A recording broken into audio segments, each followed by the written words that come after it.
I still get this question. And I don't know why I get this question, because I never once told you guys this was gonna happen. But you know, here's what I'll tell you. If you watch other YouTube channels, I tell you this. Got him! Got him! Now listen, nothing would make me happier to see these trucks come off of the assembly line with less emissions equipment. But it ain't gonna happen, guys. I really, really wish that Lee Zeldin could give us a clear answer on the goal here.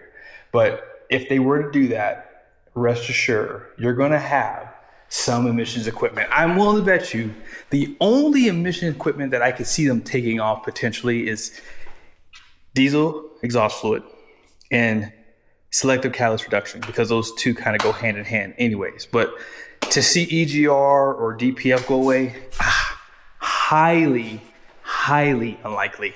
But it is fun to talk about. I enjoy doing these videos because I love reading the comments of the people on both sides of the playing field of this. But I do know this, there is something in the news, right to repair. Have you guys heard about that? I'm going to show you guys a few videos from President Donald Trump, excuse me, and Lee Zeldin. So take a quick peek at it. Americans have the freedom to fix their vehicle. President Trump insists upon it. We are not going to be going after people who are fixing their own vehicle like past administrations have. Only third-party certification for these aftermarket parts, it's CARB in California, a process that's backlogged and faulty. So we're going to break that monopoly, and no longer will CARB be the only third-party certifier for these aftermarket parts. Again, President Trump is insisting on fixing it. This presidential memo does that. February 2nd, we signed a right to repair for our farmers so that they can repair their tractors and their non-road equipment, and this is covering everyone else. I mean, think about it. It came to my attention because I noticed they were arresting people for fixing their car. They were arresting people for fixing it. That's not even believable.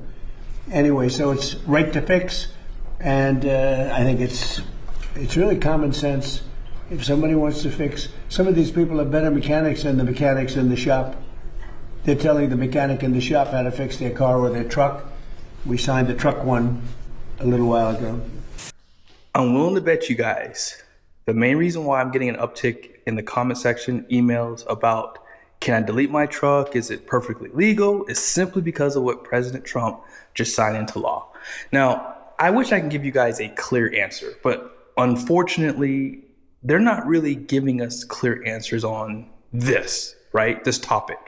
Obviously, you have to figure out for yourself what makes sense. I'm not going to tell anybody to do anything. And as I've always told you guys, you have to check your laws, regulations in your state, and sometimes county on these topics. So don't go out and do something because I did it. I do these things because I just don't care.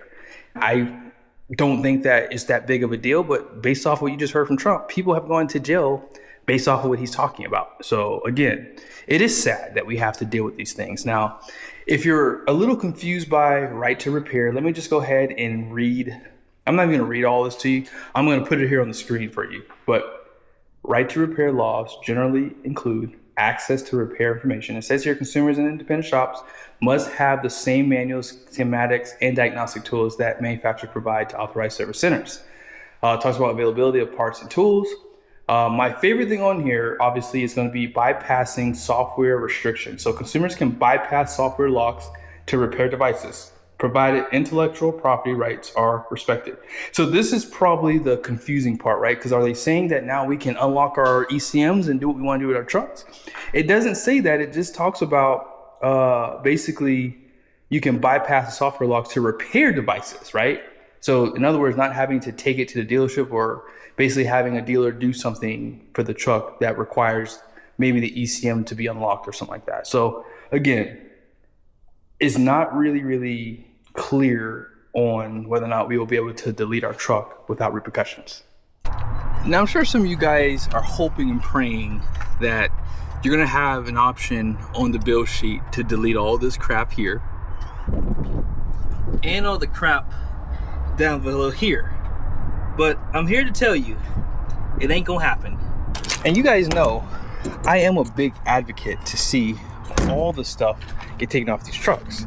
But as I've said in the past, I don't have anything against emissions equipment. Some people do not care.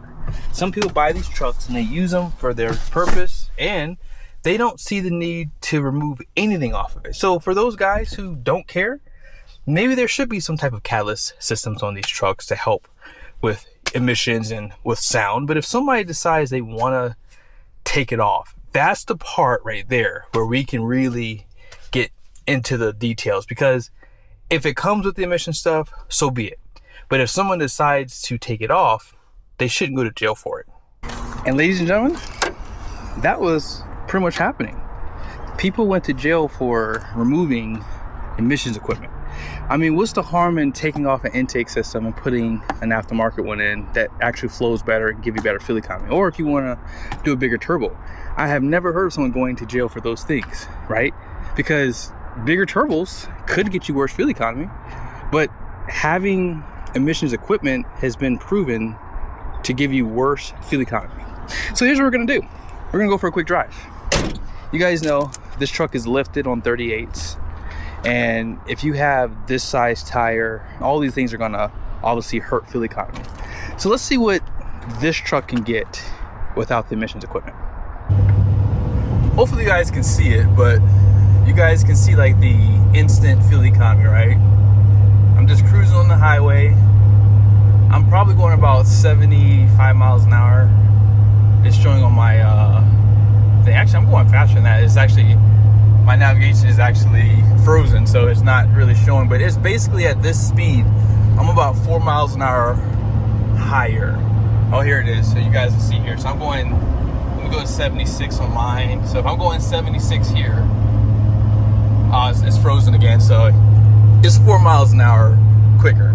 There it is, 4 miles an hour quicker. I don't know why it's freezing up so much, but you guys can see my fuel economy, right? I'm pretty much on a flat road. I'm not going downhill or anything like that. Let me just show you like my summary here. So far, I've only been driving for like 11.2 miles. I went to the bank and I never turned my truck off because I wasn't gonna be there long. And I can let it sit there for 3 minutes, 3 or 4 minutes, hop back in, hop on the highway, and get that with 38 by 13 and a half. And that's the biggest issue I have is, why is it that they won't try to find a better solution for these diesel trucks, even if it's for the commercial side? That way they're using less fuel. I mean, like, if you can get better fuel economy, wouldn't that help the environment too? Don't answer that question. Now, I know a lot of you guys out there are concerned about reliability, and some of you guys are like me. Like, you guys have seen, I've spent a lot of money on this truck. I don't even know if I have a dollar figure on how much I've spent on the truck, guys. It's a lot. And I know some people are like, I want to keep my truck long term. I don't want to buy anything after 2026 because of the potential stuff with like surveillance and obviously defeat devices where like they can prevent you from driving your car, basically, right?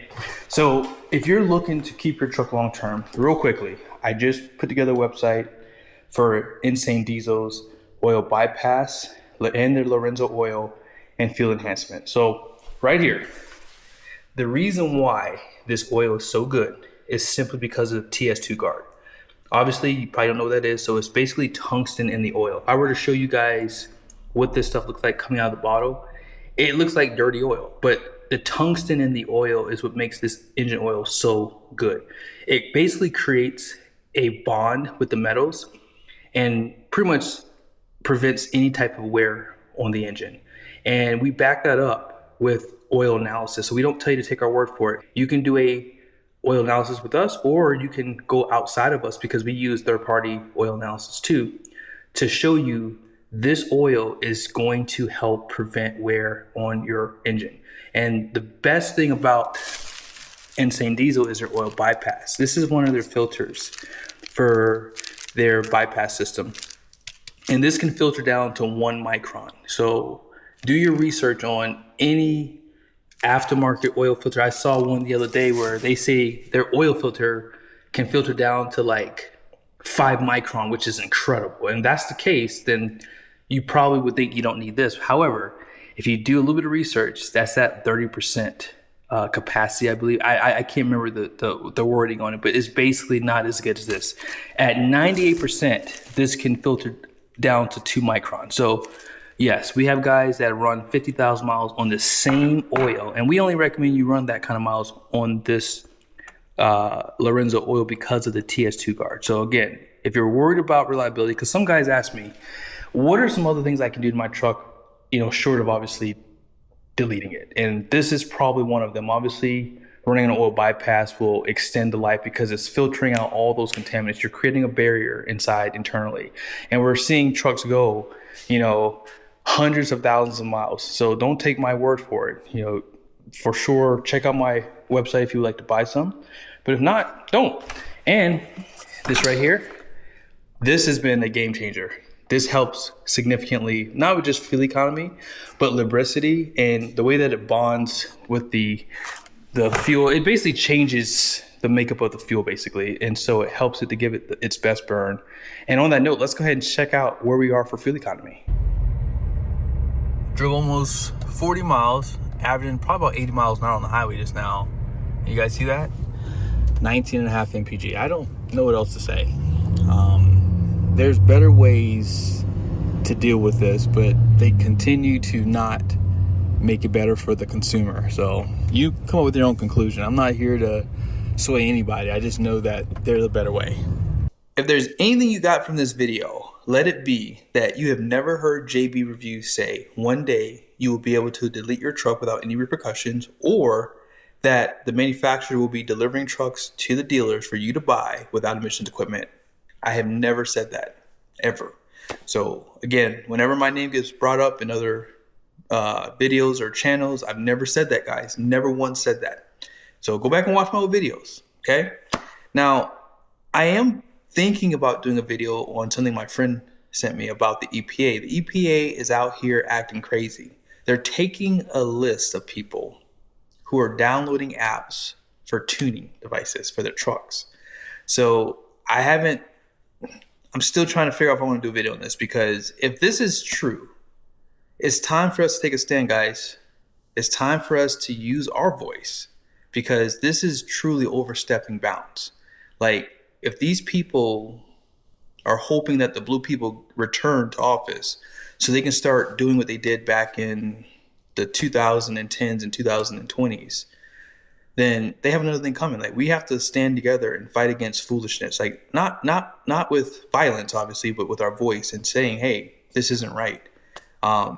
I look at it like this. If they say that it's okay for a child to castrate themselves, which I think is absolutely insane, then this shouldn't even make the list of what not to do. So I'm just being honest here. Like, this shouldn't even be a problem, because yeah, mental health is probably just as important as your physical health in some cases. Just saying. But yeah, hope this video was helpful. Be sure to subscribe to the channel if you haven't done so yet. Make sure your notifications are on. See you guys soon. Just made it back to Jerry Signer. You guys see right there? 19.2 mpg, 38.5 miles driven, and I did less idling that time, but I was climbing a little bit more, so coming back this way. So yeah, I don't know what else to say.